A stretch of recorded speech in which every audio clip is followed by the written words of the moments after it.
In this module, we'll cover the diagnostic records that Candid Pro needs to build custom treatment plans for patients.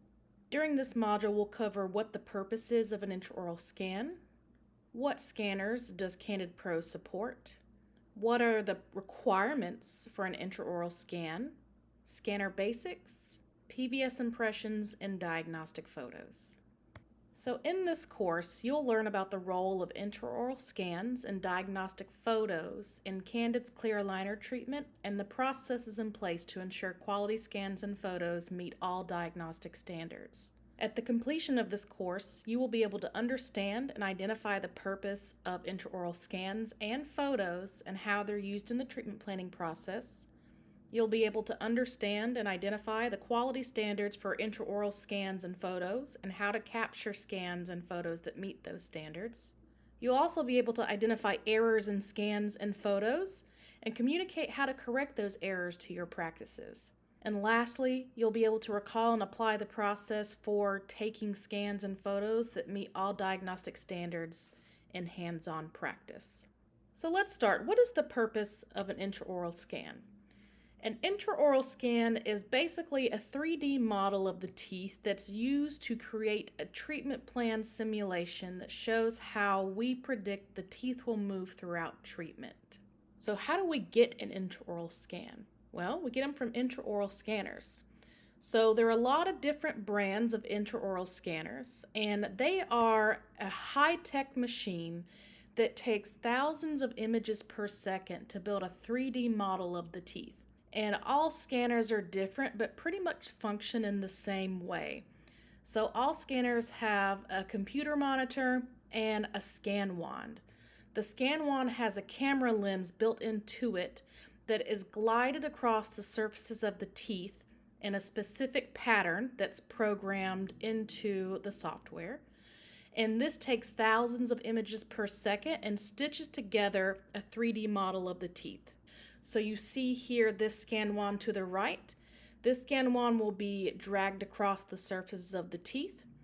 And the left side here you can see a viewfinder. So when a practice is scanning a patient's teeth, they'll be able to see the actual image of the teeth in the camera view here so they know where they are when they're scanning. In the middle is where the 3D model will build. This is where all the images are stitching together as the camera lens glides across the teeth. And there's a bunch of different tools and tricks to each scanner, and each practice should have a good understanding of how their scanner works. However, if they're pretty new to scanning or they just bought a new scanner, they should have access to adequate training from their scanner distributor or wherever they purchase their scanner from. But beyond that, it's good for you to know generally how scanners work because you might have to help troubleshoot with some of your accounts. So what intraoral scanners does Candid Pro support? So we are scanner agnostic. We accept scans from all different scanners. It's just a different process for each scanner. So we have direct connections set up with a few scanner brands. A direct connection means that we have set up a digital lab, if you will, with these scanners. And so when a practice finishes a scan on their scanner, they can just click a button and send it directly to our lab that we set up. And we will then load that scan into the patient's case for the practice. And so there's instructions that live in the help center, and this article linked below that we will provide after this module that gives instructions for how your offices with the direct connection scanners, whether it's a 3Shape, Medit, Plan Mecca, or IntelliScan, how they can set up those lab connections to easily send scans directly to our lab. With other scanners, it requires a little bit of a multi-step process where you download STL files from the scanners. And so in that way, you have to then upload those scan files to the Candid system, and you'll see how that works in a later module.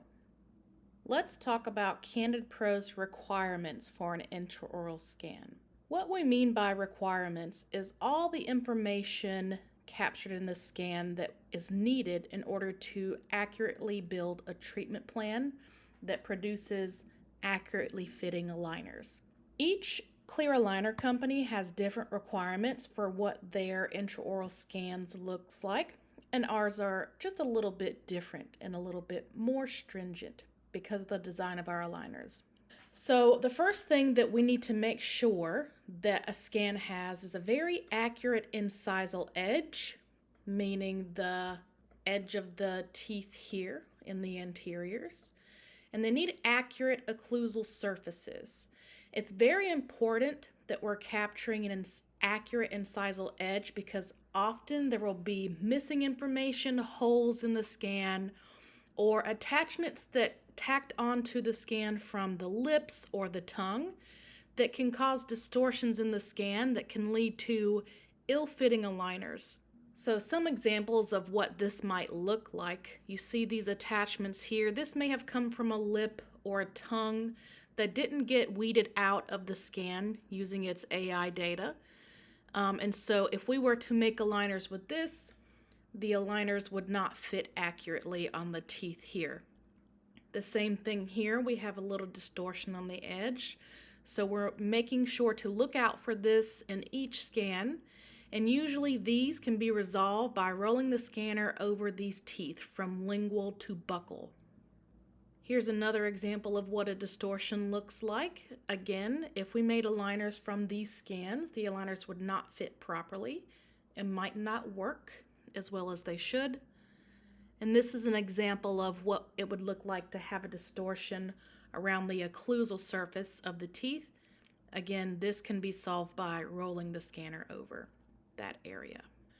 So if we talk about the minimum requirements, so each intraoral scan needs to have 3 to 5 millimeters of gingiva above the gum line. This is very important because our aligners are a flat trim line that rises about 1 to 2 millimeters above the gum here. So we need to have all of this gum tissue above the teeth so that we have plenty of room to work with in treatment planning and to ensure that we're getting an accurate anatomy of the gingiva here. With Invisalign cases, they have a scalloped aligner edge, so they often don't require this much gingiva.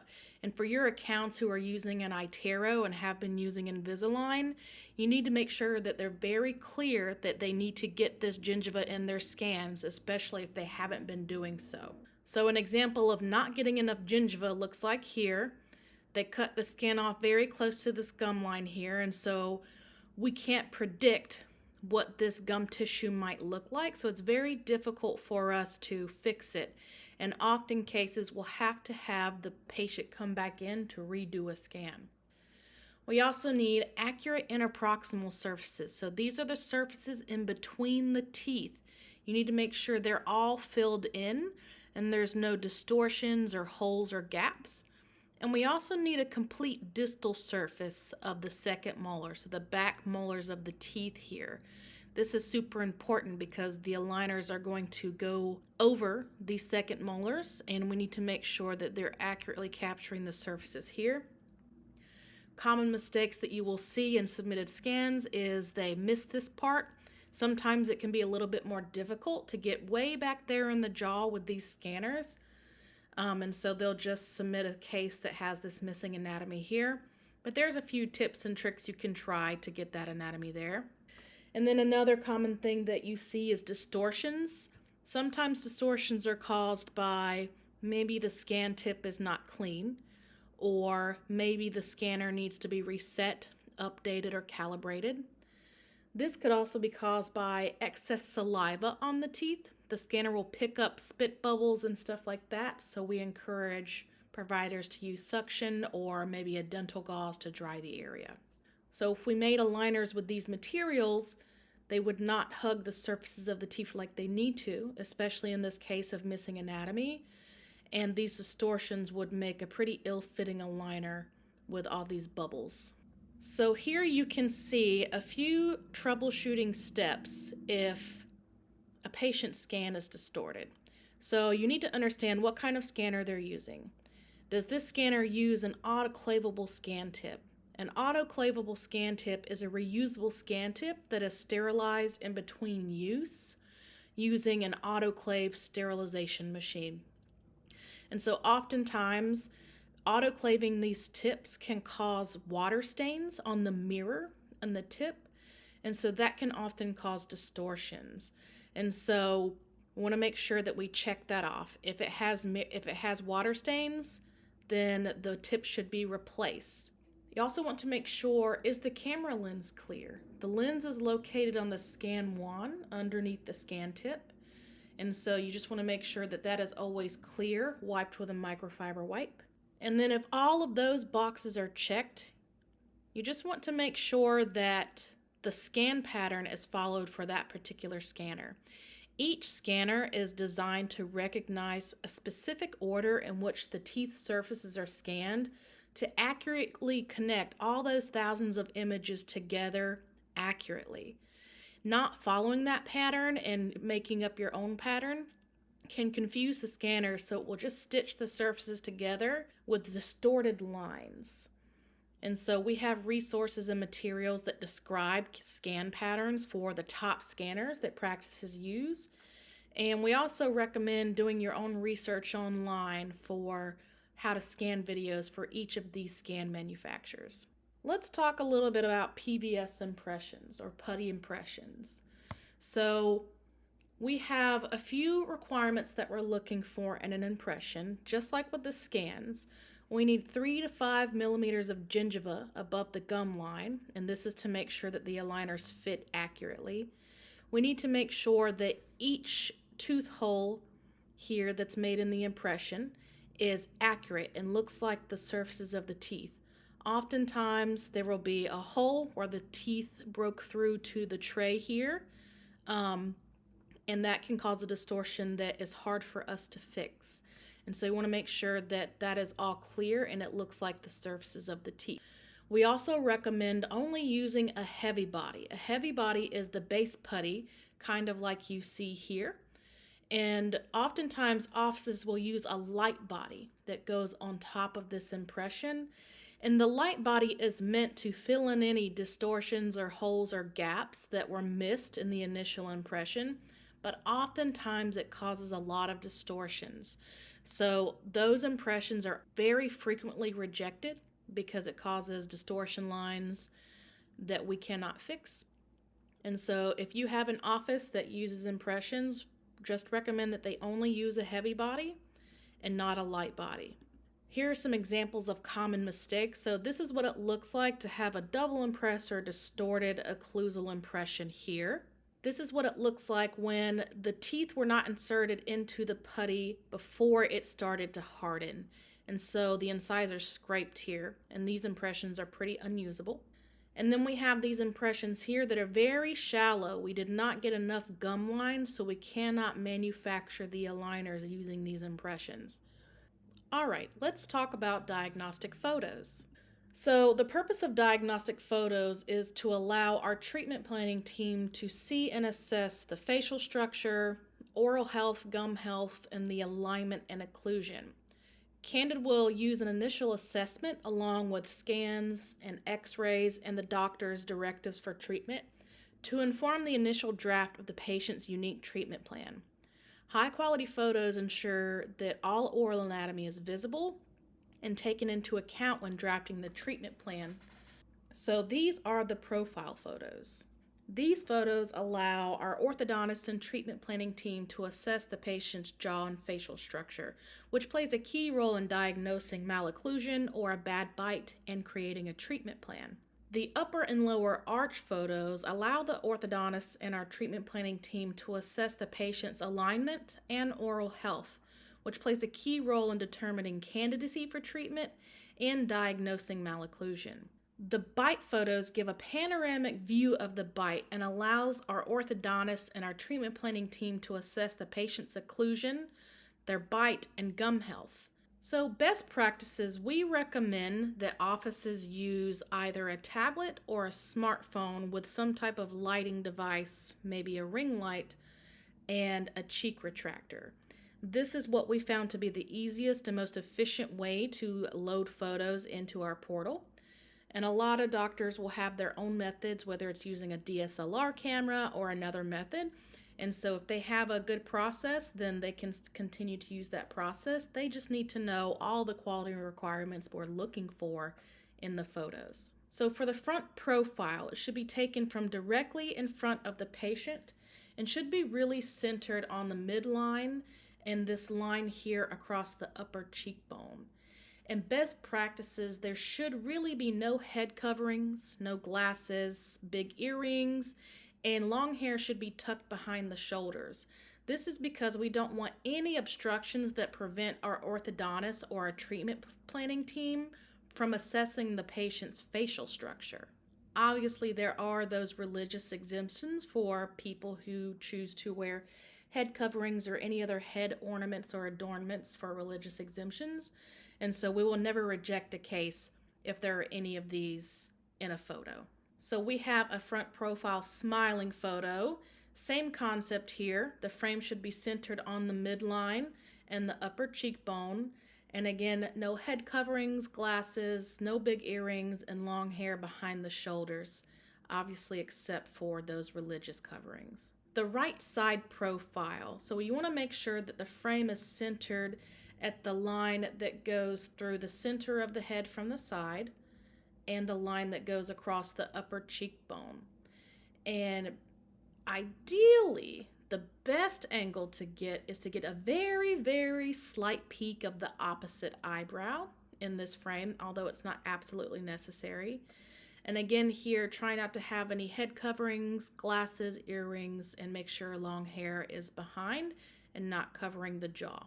For the right bite photos, you always want to make sure that the patient is biting all the way down in their natural bite, ideally with molars touching. Now, some patients, when they bite, their molars don't touch. They might have a posterior open bite. But you want to make sure that they're biting all the way down with their molars. And the photo really needs to be taken from the right side of the face. So when using the camera to take the photos, whether it's an iPhone, an iPad, or a DSLR, the camera should be looking directly perpendicular to the right side of the bite here to get a very good angle. And you want to make sure that you can visibly see all the teeth from the back terminal molars all the way to these front incisors here. And you want to make sure you get enough gum anatomy here. Same thing with the intraoral scan so that we can take a look at gum health and any other things that might be assessed in these images. And you want to make sure that all the surfaces are well lit, nothing is covering the teeth or gums, and there's no tongue protruding from any spaces here because that could really distort the view of the teeth and could prevent our clinical team from making accurate assessments. The same concept for the left side of the bite. The camera should be angled directly perpendicular to the buccal side of the bite here, and you should have a clear view of the back molars all the way to these incisors here. And the center bite, the frame should be centered on the midline and the occlusal plane, and you should have enough gingiva to show above and below 3 to 5 millimeters.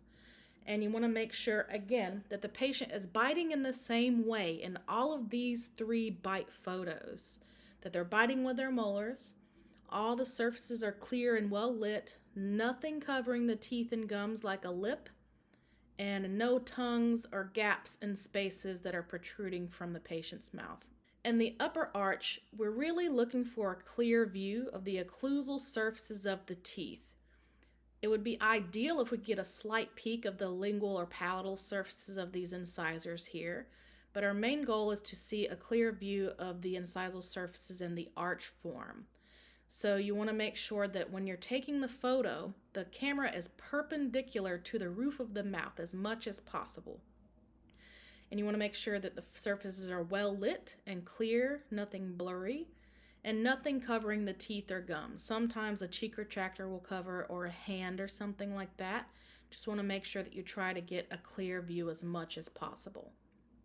And with the lower photos, the same with the upper. We're looking for a clear view of all the occlusal surfaces of the teeth.